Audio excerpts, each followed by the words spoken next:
Bári Gabriellának hívnak, és a TÁMOP 511-es projekt vezetője vagyok, ami a szabadidős programszervezés, a felzárkóztatás és az integráció érdekében roma-magyar lakosság körében című projektnek a vezetője. Ez a projekt az Európai Unió támogatásával és a szociális alap társfinanszírozásával valósul meg. A projekt ötlete a Ramocsaházi Református Egyháztól származik, de mivel a civileket nem engedték a társadalmasítás után pályázni, ezért az önkormányzat a projektötletet átvette, és az önkormányzat a Református Egyházzal közösen valósítja meg ezt a programot. Május 1-én, tehát 2011. május 1-én indult a program, jelenleg a nyitó konferenciát tartottuk. Természetesen a programelemek már elindultak. A program a roma-magyar lakosság körében, tehát nem kimondottan a romáknak, hanem a roma-magyar lakosság körében az integráció, a felzárkóztatás érdekében jött létre.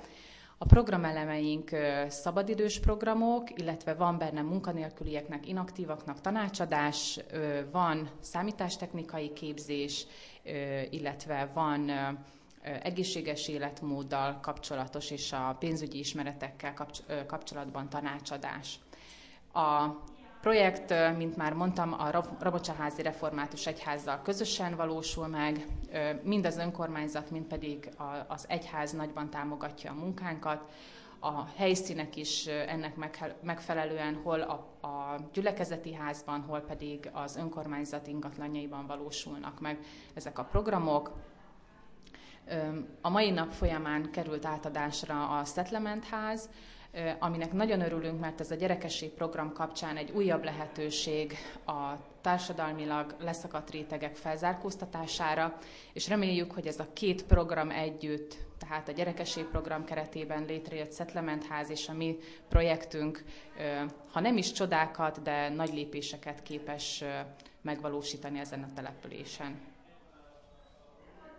Simon József vagyok, a Ramocsaháza polgármestere, aki kicsit magamról beszélve arról híres, hogy azon a helyen lakom, ahol születtem, tehát igazi törzsökeres ramocsaháziként irányítom a települést immár 6. ciklusban,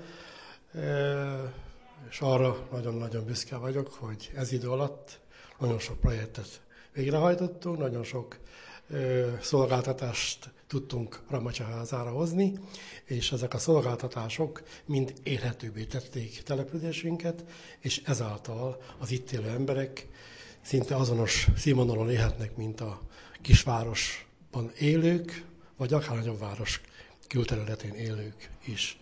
Ez a projekt, aminek most a részesei vagyunk, és lehetünk.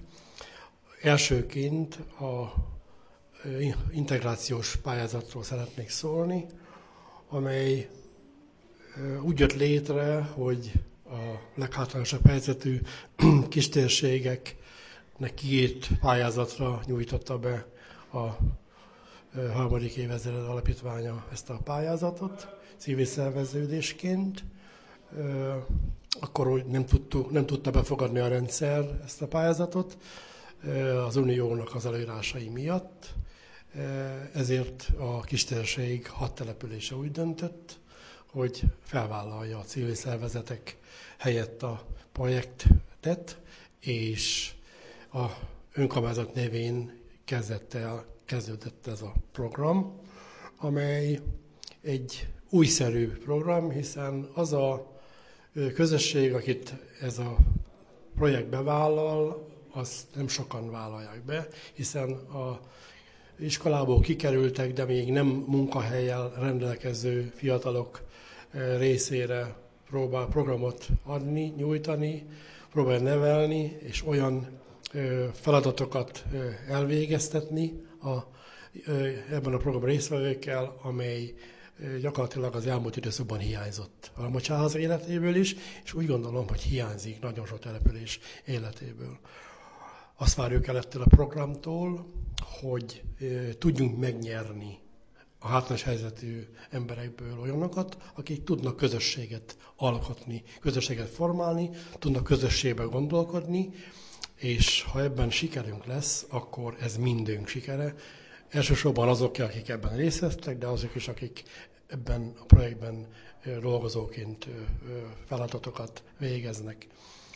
A másik program is gyakorlatilag szinte kötődik ehhez a programhoz, hiszen a Settlement mozgalom az újszerű még itt a térségünkben, a megyében se sok ilyen van, és ezzel nem különzködni szerettünk volna, hanem egy példát adni, hogy így is lehet közösséget építeni, így is lehet segítséget nyújtani, így is tud a segítőház felvállalni feladatokat, és ha ezt nagyon sokan fogják követni, akkor az a lemorzsolódó, az a hátrányos helyzetű réteg, akivel nagyon nehéz szót érteni, azok így tudnak kicsikortól már lehetőséghez jutni. Ez a Settlement mozgalom 1 éves kortól már akár indul, hiszen a programban ez szerepel 1-3 éves korú gyerekeknek a otthonba való segítése, illetve itt az édesanyák, édesapák, nagymamáknak is az integrálása ebbe a programba.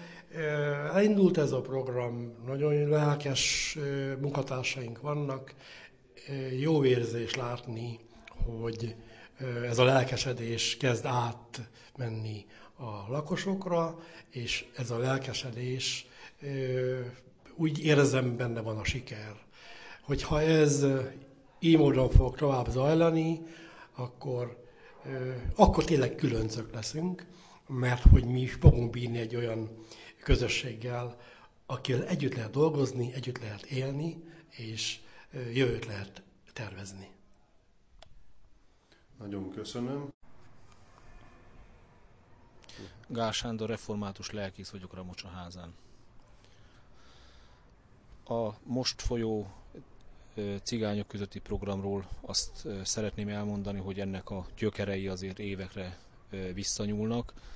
Nyilvánvalóan a falu közösségéből, de kiváltképpen a református egyházközség missziói munkájából terebélyesedett ez olyanná, amilyenné a mai napon megmutatkozik. Tulajdonképpen néhány évvel ezelőtt a roma fiúk körében alakult egy bibliakör, és a velük való foglalkozás inspirált arra bennünket, már nem csak az egyházközséget, hanem a községben közösségi munkában elkötelezett embereket, hogy vigyük tovább ezt a vonalat.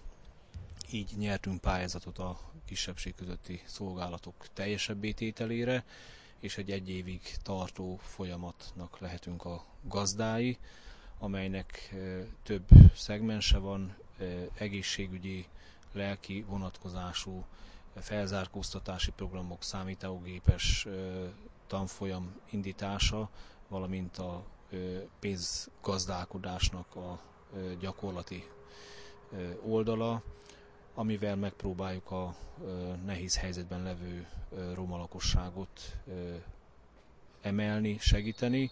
Az öröm számunkra, hogy látunk erre készséget az ő részükről is. A Settlement háznak a kialakítása az önkormányzat által megnyert pályázat eredménye. Örülünk annak, hogy a nehéz helyzetben levők egy olyan ingatlanba járhatnak majd bizonyos dolgokat, mint szolgáltatást ellátni, elfogadni, ruhamosás, közös étkezés, felzárkóztatás, ami megint csak nem idegen a gyülekezet alaptevékenységétől.